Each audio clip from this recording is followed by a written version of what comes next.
तुम्ही log in केल्यानंतर इथे लाईव्ह ऑप्शनमध्ये क्लिक करा. लाईव्ह ऑप्शनमध्ये क्लिक केल्यानंतर इथे बिड नाव म्हणून इथे बटन दिसते. तेथे क्लिक करा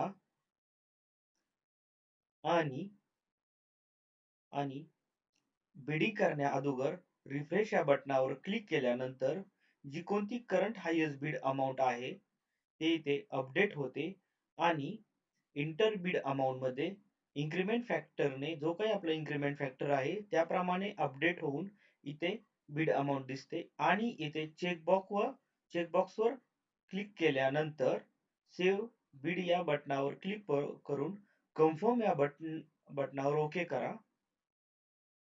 तुम्हाला प्रत्येक वेळेस बिड करण्याच्या अगोदर रिफ्रेश या बटनावर क्लिक करायचे आहे. त्यामुळे जी कोणती करंट हायेस्ट बिड बिड आहे ते तुम्हाला दिसेल आणि तुम्ही बिडिंग करू शकाल.